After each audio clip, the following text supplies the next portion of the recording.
Alright guys, for today's videos ay gagawa tayo ng 8 kilos pandesal gamit ang spiral mixer.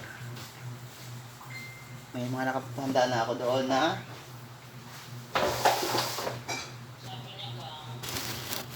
lard, margarine, yeast, salt at egg. Tapos ang titimbangin na lang natin guys ay flour, sugar, tapos yung water. Naka-prepare na din yun. Naka-battle na siya.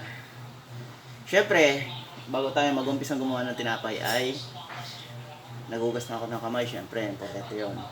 Tapos, syempre, maglalagay tayo ng protection sa ating hair fall. Ayan. Yung buhok na lang kasi ngayon ang napopol. Ayan, joke lang. Ayan guys, timbang na tayo. 8 kilos na pandesal. Let's go! Ayan guys, naka-basketball shoes ako.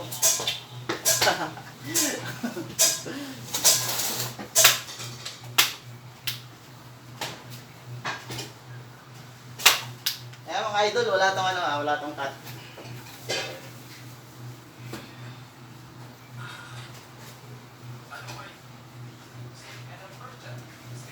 Sana umabot yung 7 minutes natin.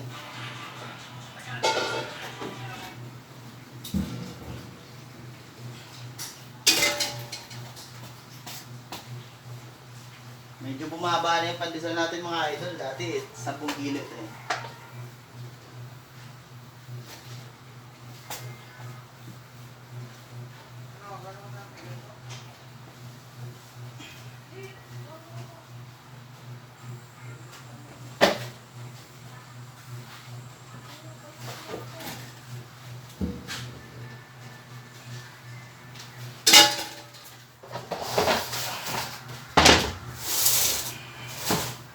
Uy, malalim yung sugar natin mga idol. Etos na. 8 kg.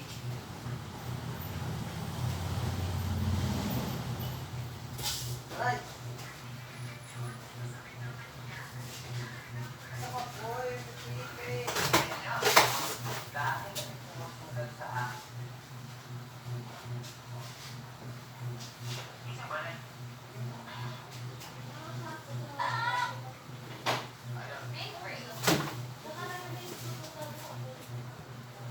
Ayun guys, big post ko lang saglit at medyo nakalimutan ko yung asukal. Bali 1,840 pala siya.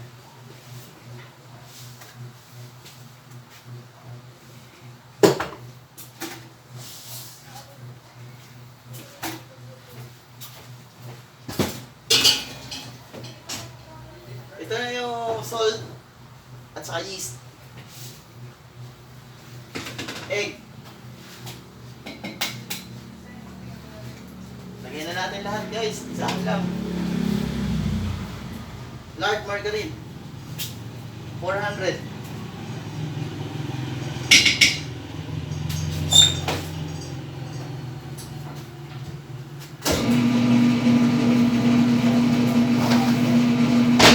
Ayan guys, kinaikot ko na. Lalagyan ko ng tubig mamaya-maya. Pero ligpit na muna natin itong mga drum.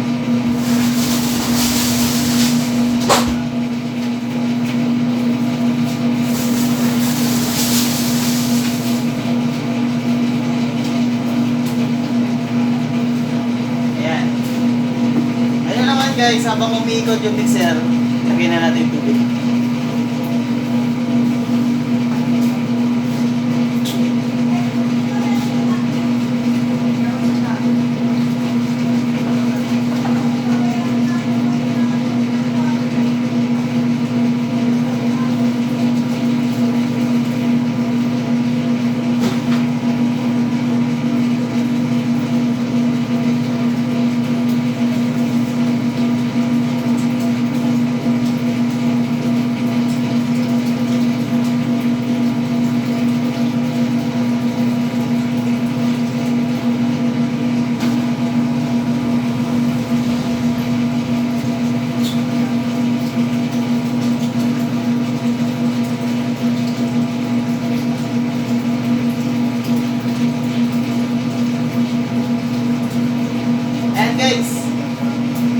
equal pala dito, isang boteng ganito, 3 kilo. Ngayon, ang nilagay ko ay 2, saka dapat dito siya. Ngayon, Binawasan ko pa para gusto ko ay mas masarap at mas malambot. Para kahit umabot siya ng 3 days, malambot pa rin siya. Alright? Gets nyo? Okay.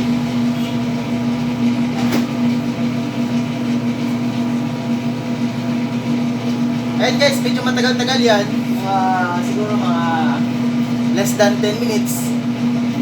Kaya, hindi ko na ipapakita. Mamaya ko na ipapakita sa inyo kapag ano na, yung malapit na siya ma-mix. Yung okay na siya na pwede na siyang ilagay sa lamesa para i-rest. Yan. Ipo-pause ko lang ito guys. Pero continuous pa rin naman ito. Bali mag-charge na ako kasi baka malobat. Ayan guys, after 7 years, ganito na siya. Ayan, medyo makinis na. Makinis na siya, pwede na yan. Bali, tatanggalin na natin siya dyan, mga idol. Ayan. Tanggalin na natin siya. Ayan guys, tatanggalin na natin siya sa mixer. Siyempre, gagamit tayo ng oil.